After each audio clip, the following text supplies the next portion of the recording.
بسم الله الرحمن الرحيم. الحمد لله رب العالمين، وأصلي وأسلم على النبي الأمين وعلى آله وعلى أصحابه أجمعين، وبعد فأسأل الله أن يرزقني وإياكم أيها الأبناء الكرام العلم النافع والعمل الصالح المتقبل، وأن يلهمني وإياكم الرشد والسداد. ومعنا اليوم الدرس 13 من دروس التفسير، تفسير سورة الرعد من الآية رقم 8 إلى الآية رقم 15.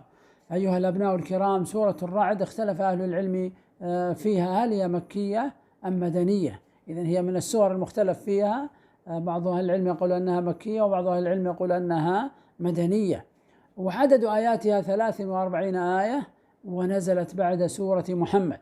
أبرز موضوعات السورة: أولا تقرير الوحي، وأن القرآن حق منزل من عند الله، تقرير الوحي وأن القرآن منزل من عند الله. ثانيا بيان كمال قدرة الله تعالى وعظيم سلطانه وحكمته وتدبيره، وهذا كله مبثوث في السورة.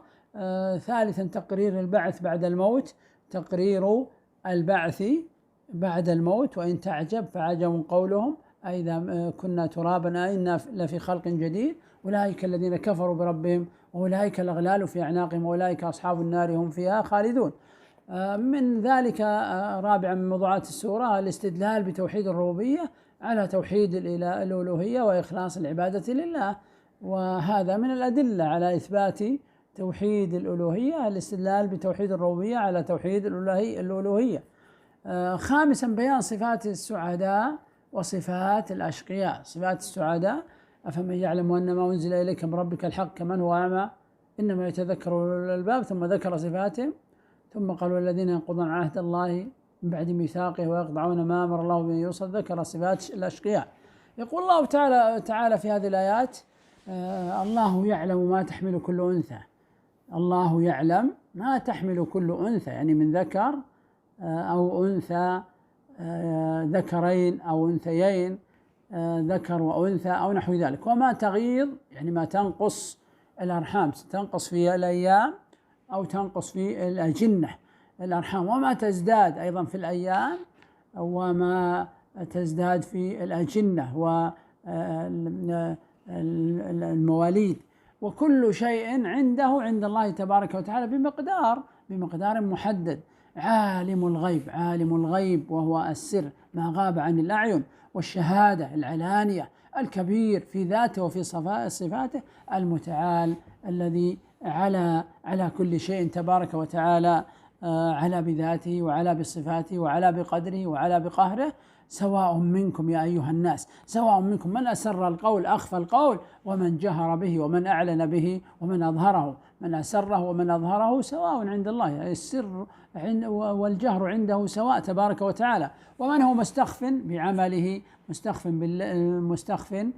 بالليل وسارب بالنهار، أيضا يدخل سربه ويتحرك في النهار، وسارب بالنهار. بعض أهل العلم يقول أنه يدخل سربه ويختفي فيه، مستخف بالليل يستخفي بالليل، وأيضا يستخفي بالنهار بالسرب والمكان الذي يجلس فيه. وسارب بالنهار مستخف بالليل يستخفي بالليل وأيضا يظهر بالنهار، أو أنه يستخفي أيضا بالليل ويستخفي بالنهار. له يعني لله تبارك وتعالى معقبات ملائكة يتعاقبون فينا، أو له للإنسان معقبات ملائكة لله تبارك وتعالى يتعاقبون فيه من بين يديه. هؤلاء ملائكة الحفظ من بين يدي الإنسان أمامه ومن خلفه، واحد عن أمامك واحد عن خلفه واحد خلفك، يحفظونه من أمر الله، يحفظون هذا العبد وهذا الإنسان من أمر الله، يعني بإذن الله تبارك وتعالى، أو من أمر الله أي من الأمور التي لم تقدر عليه، يحفظونه من أمر الله.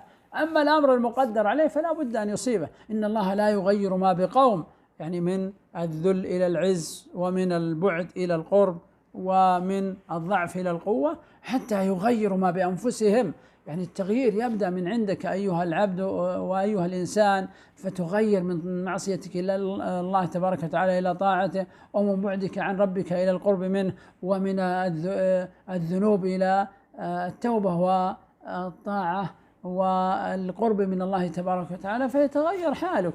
لا يغير ما بقوم حتى يغيروا ما بأنفسهم. إذن التغيير يبدأ من عند الإنسان نفسه. وبعض الناس يقول إذا أراد الله هدايتي سأهتدي. نقول ومن أدراك أن الله لم يرد هدايتك، ولكن عليك أن تجتهد وتقترب وتسأل ربك الهداية وتسلك الصراط المستقيم حتى يغيروا ما بأنفسهم. وإذا أراد الله بقوم سوءا يعني عذابا فلا مرد له، لا أحد يستطيع رده عنهم، وما لهم من دونه غير الله تبارك وتعالى من وال يتولاهم. هو الذي يريكم البرق وهو الضوء اللامع في السحاب خوفا للمسافر وطمعا للمقيم، وينشئ تبارك وتعالى يخلق تبارك وتعالى السحاب الثقال المملوءة بالمياه، ويسبح الرعد وهو الصوت الذي يسمع في السحاب، وهو صوت الملك حينما يسوق السحاب بحمده بحمد الله تبارك وتعالى. والملائكة من خيفته أيضا تسبح، من خيفة الله تبارك وتعالى تسبح، يسبحون الليل والنهار لا يفترون. ويرسل الصواعق وهي النار المحرقة التي تكون مع الرعود ومع الأمطار، ويرسل الصواعق فيصيب بها يعني بالصواعق من يشاء من عباده، وهم يجادلون في الله، وهم يجادلون في الله تبارك وتعالى وفي ألوهيته، وهم يجادلون، وهو في شديد المحال شديد القوة وشديد البطش وشديد الحول والقوة، فلا يريد شيئا إلا فعله تبارك وتعالى.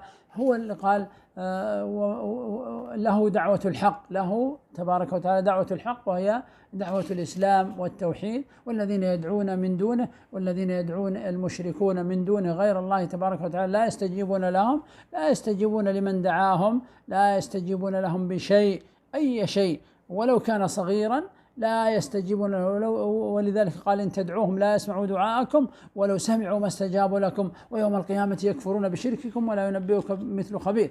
إلا كباسط كفيه إلى الماء، إلا كالشخص الذي قد بسط كفيه إلى الماء والماء في البئر ليبلغ الماء فاه. قال جل وعلا هذا المثل يعرفه الناس ولا يمكن أن يتحقق، يستحيل أن يتحقق هذا الأمر.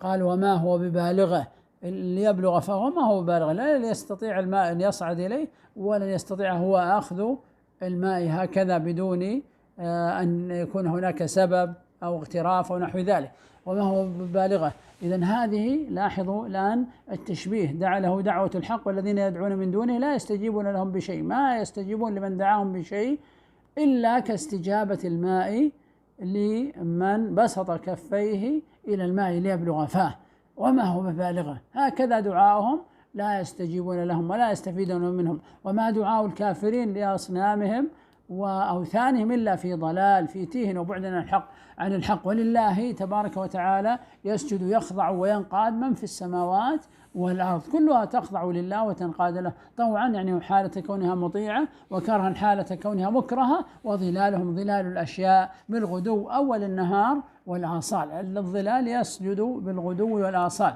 ها هنا في صفحة 91 يقول أستهل من خلال قراءة عامة الآيات ما أبرز صفتين من صفات الله تعالى تقررهما الآيات.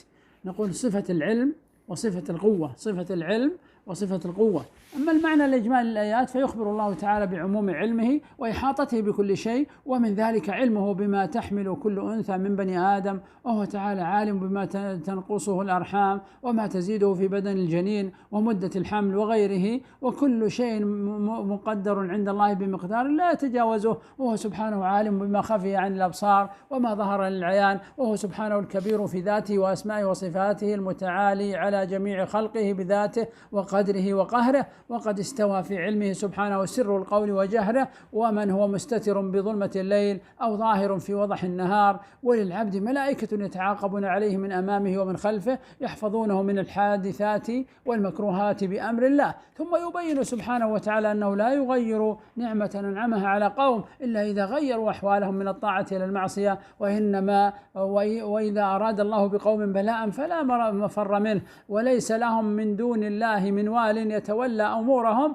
فينفعهم ويدفع عنهم المكروه. ثم يبين لنا سبحانه وتعالى بعض مظاهر قدرته كالبرق الذي يخاف الناس ما فيه من الصواعق ويطمعون فيما معه من المطر والسحب المحملة بالمطر. ويبين لنا سبحانه أن الرعد يسبح بحمد ربه تسبيحا يدل على خضوعه لربه، وتنزه الملائكة ربها خوفا منه سبحانه، ويرسل الله الصواعق المهلكة فيهلك بها من يشاء من خلقه. ومع كل هذه الدلائل يجادل المشركون في وحدانية الله وعظمته، وهو شديد القوة والبطش بمن عصاه، وله سبحانه دعوة التوحيد لا إله إلا الله، والآلهة التي يعبدونها من دون الله لا تجيب دعاء من دعاها، وحالهم معها كحال عطشان يمد يده إلى الماء في قعر البئر ولا يمكن أن يصل إليه بيده، فكيف يبلغ الماء إلى فيه. ثم يخبر تعالى عن عظمته وسلطانه الذي قهر كل شيء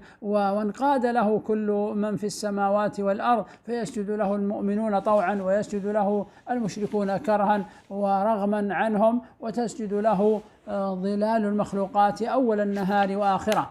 أيها الأبناء الكرام، في صفحة 92 معاني الكلمات. الكلمة الأولى ما تغيض الأرحام، مكتوب المعنى ما تنقصه الأرحام بهلاك الحمل أو تضاؤله. سارب بالنهار لم يكتب المعنى، نكتب أي داخل سربه كما قال السعدي في النهار، والسرب هو ما يختفي به الإنسان.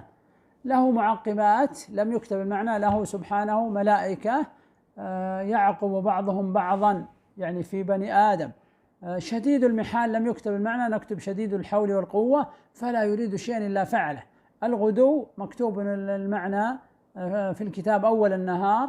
الآصال لم يكتب المعنى آخر النهار. الفوائد والأحكام: أولا سعة علم الله تعالى وإحاطته سبحانه بالظاهر والباطن والسر والعلانية والماضي والحاضر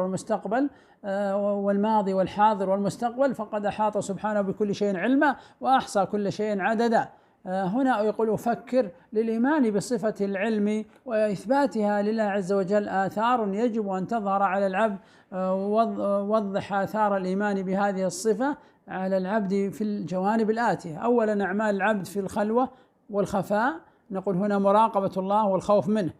شعور العبد تجاه ربه عز وجل، محبة الله والذل له والطاعة التامة. شعور العبد نحو ما يصيبه من المصائب والمكروهات، التسليم لأمر الله وقضائه. نظرة العبد للأحكام الشرعية التي فرضها الله على عباده في العبادات والمعاملات وغيرها، والجواب أنها أحسن الأحكام وأكملها لأنها صادرة عن علم وحكمة ورحمة. الفائدة الثانية: الإيمان بالملائكة ركن من أركان الإيمان، ويتضمن ذلك التصديق بوجودهم وإنزالهم منازلهم وإثبات أنهم عباد الله لا يعصون الله ما أمرهم ويفعلون ما يؤمرون. كما نؤمن بمن عرفنا اسمه منهم مثل جبريل عليه السلام، ونؤمن بما علمنا من أعمالهم الموكلة إليهم ومن أعمالهم التي أثبتتها الآيات. الدرس: أولا حفظ العباد مما لم يقدر عليهم، نكتب حفظ العباد مما لم يقدر عليهم. ثانيا إنزال المطر. ثالثا التسبيح بحمد الله والخوف منه. رابعا السجود لله تبارك وتعالى. في صفحة 93 يقول الفائدة الثالثة: الذنوب والمعاصي سبب لزوال النعم وحلول النقم، وما حفظت نعمة قط بمثل طاعة الله ولا حصلت فيها الزيادة بمثل شكره عز وجل. وشكر النعمة يكون بالقلب، وذلك بالامتثال لله عز وجل بالامتنان لله عز وجل الذي منحها وأعطاها، ويكون باللسان بذكر الله وحمده وشكره والثناء عليه بما هو أهله، وبالجوارح وذلك باستعمال النعم في طاعة الله لا في معصيته ومراعاة حق الله في تلك النعم. هنا معلومة إثرائية: يقول من أكثر صور الإساءة إلى النعمة انتشارا وإيلاما ما نراه من هدر الطعام في المناسبات والاحتفالات، والتخلص من فائضه في الحاويات، ومن الجمعيات الأهلية غير الربحية المرخصة من وزارة الموارد البشرية والتنمية الاجتماعية التي تهدف إلى حفظ النعمة والاستفادة من فائض الموارد الغذائية وإيصالها إلى المستفيدين. بنك الطعام السعودي الذي يرمز له اختصارا بإطعام. وجدير أن نستفيد من هذه عندما يكون عندنا مناسبات.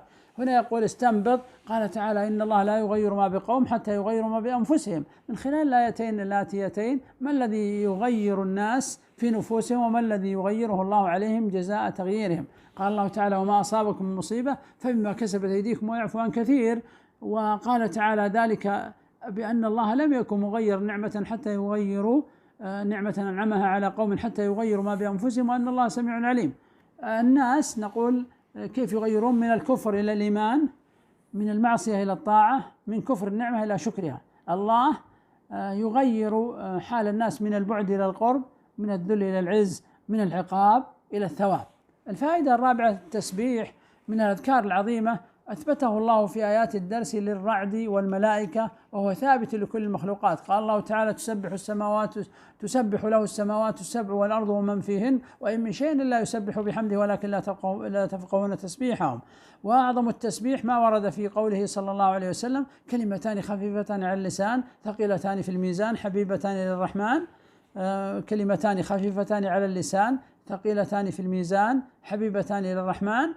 سبحان الله وبحمده سبحان الله العظيم. سبحان الله وبحمده سبحان الله العظيم. نكتب سبحان الله وبحمده سبحان الله العظيم. رواه البخاري وهذا هو آخر حديث في صحيح البخاري. الفائدة الخامسة في صفحة 94 يقول الصواعق والزلازل والبراكين والفيضانات كلها ظواهر إلهية تحدث بأمر الله وتدل على قدرته وقوته وجبروته عز وجل يصيب بها من يشاء من عباده. وقد تكون عقوبات لقوم وابتلاء وقد تكون عقوبات لقوم وابتلاء وتمحيصا لقوم آخرين.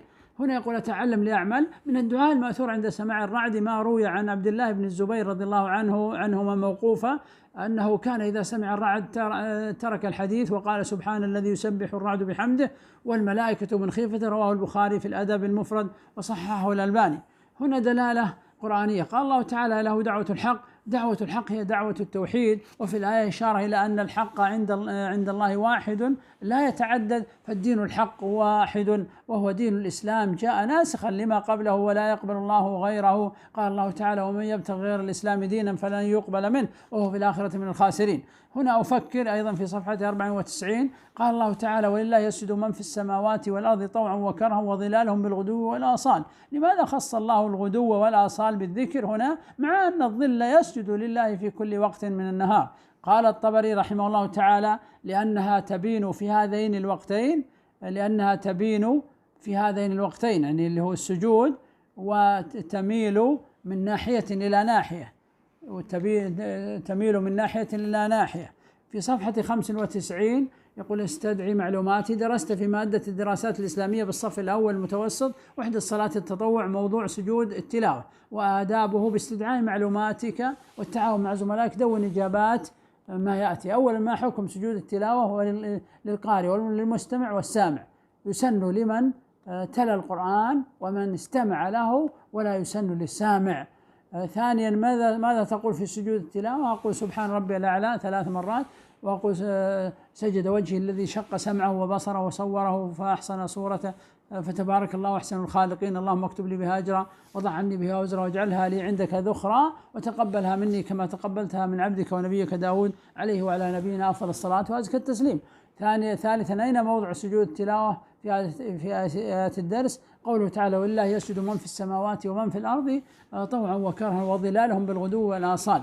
هنا يقول أفكر مما يمكن استنباطه من آيات الدرس أن مدة الحمل قد تقل عن 9 أشهر وقد تزيد عن ذلك. أين موضع الدلالة على هذا المعنى في الآيات؟ قوله تعالى وما تغيض الأرحام يعني تنقص من سواء كانت من المدة أو الأجنة وما تزداد يعني في الأجنة أو في المدة.